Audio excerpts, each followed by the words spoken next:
Mes amis, bien le bonjour. C'est quoi la différence entre un prisonnier de guerre et un ennemi combattant?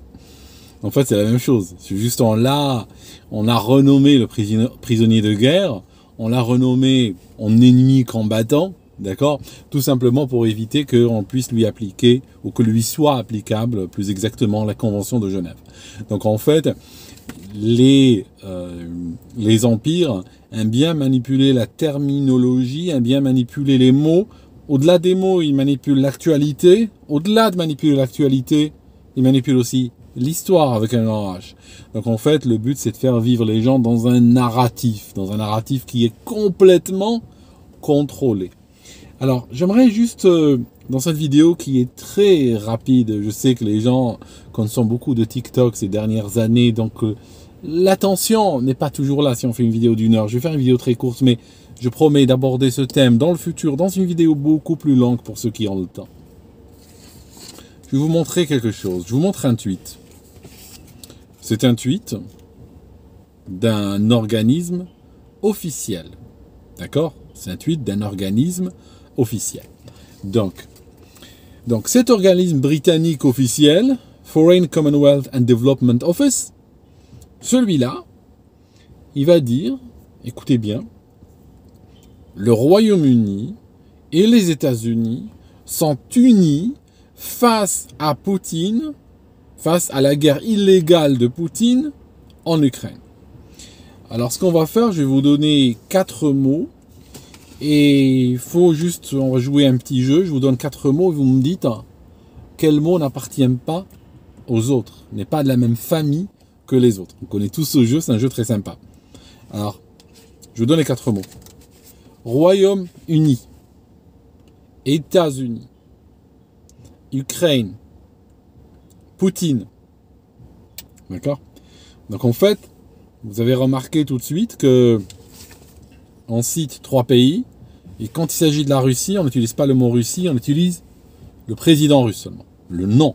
Comme si c'était une guerre, ce qu'on cherche à faire passer le message, comme si c'était une guerre, cette guerre-là était une entreprise privée. Juste Poutine, on ne sait pas ce qu'il a eu, ça a été dit, il a eu le long Covid, ou il a pris des médicaments, on ne sait pas trop, puis comme ça, sur une initiative personnelle, gratuitement, sans qu'on comprenne quelle mouche l'a piqué, il a décidé d'attaquer le voisin ukrainien. Et nous, on est les gentils, donc on va aider le voisin ukrainien, parce qu'on est contre les injustices, n'est-ce pas? Vous voyez le message? Parce qu'on ne veut pas parler de la réalité. La réalité, c'est que il y a des enjeux stratégiques, et ces enjeux-là sont fondés sur une histoire, sont fondés sur des sensibilités, et puis quand on va dans une direction, moi je suis observateur, moi je suis ni pro-Poutine, ni pro-Ukraine, ni pro-Russie, ni pro-États-Unis, ni pro-personne, je suis juste un observateur. Et en tant qu'observateur, quand je regarde par exemple l'histoire des fusées de Cuba, les fusées soviétiques qui voulaient installer à Cuba, je comprends très bien la réaction de Kennedy. Il y a des sensibilités géostratégiques à respecter. On ne peut pas venir installer des missiles à quelques kilomètres de la frontière du voisin, dans une situation comme celle-ci. Eh bien, l'OTAN qui s'approche jusqu'à la frontière russe, forcément, elle allait déclencher une guerre. Et c'est pas l'opinion de Poutine, ça. C'est pas l'opinion d'un homme. Demain, Poutine peut mourir d'une crise cardiaque, peut quitter le pouvoir, peut prendre sa retraite, ou peu importe. Il est remplacé par quelqu'un d'autre. Ce quelqu'un d'autre n'aura pas le choix que de continuer. Ce quelqu'un d'autre ne va pas dire « Nous embrassons et nous accueillons l'OTAN à nos frontières. L'OTAN, venez à 12 mètres de la frontière russe et placez vos missiles, on est très heureux. » Non, c'est pas une affaire de personne. C'est-à-dire qu'on cherche à transformer cette histoire en une histoire de personne. Alors qu'en fait, ça va beaucoup plus loin que ça. Je vous montre quelques-unes des économistes, des gens très sérieux. Ils parlent du coût, du prix humain de la guerre de Poutine. La RTBF. Guerre en Ukraine. Poutine se prépare à une longue guerre.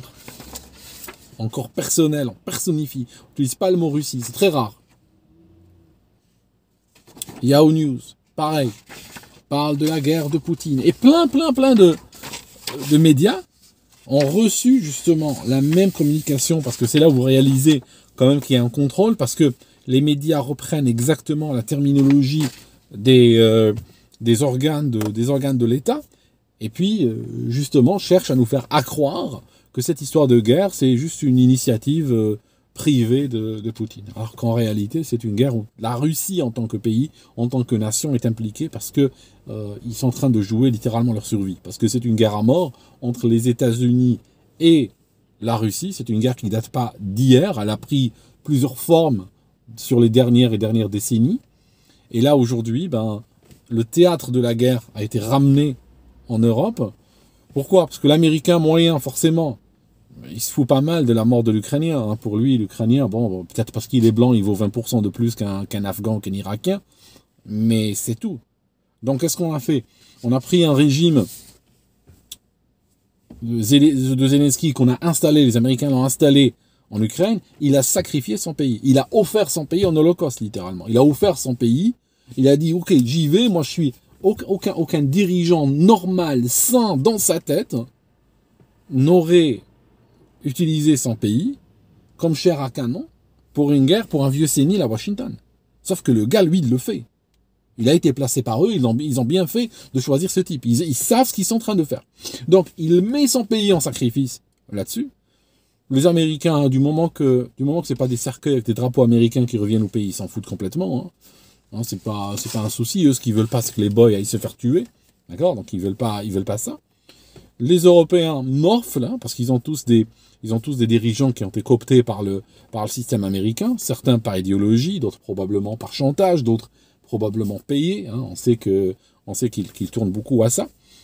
Énormément de dirigeants africains ont envoyé leur pays. Hein. Si vous regardez les pays africains, énormément de pays africains ont souffert de quoi? Ont souffert du fait que leurs dirigeants les ont vendus.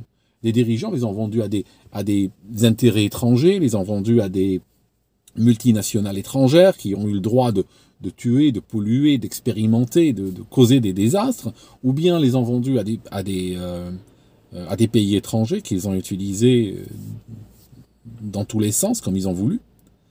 Et en fait, aujourd'hui, on est en train de voir la même chose arriver en Europe. Donc les dirigeants européens sont en train de jeter leur pays en pâture dans cette histoire qui, au fond, ne les regarde pas. Je ne pense pas que, malgré les limites de ces bonhommes, et je ne pense pas que, si on regarde dans le passé, je ne pense pas que s'il y avait des gens comme Margaret Thatcher, comme Helmut Kohl, comme Mitterrand, pour ceux qui s'en souviennent, je ne pense pas que ces gens, malgré tous les critiques qu'on peut formuler à leur égard, ou sur leur bilan ou autre, je ne pense pas que ces gens auraient accepté de jeter l'Europe dans cette guerre complètement insensée pour l'administration Biden. Voilà mes amis, merci d'avoir suivi cette vidéo jusque-là, et on se voit dans une autre.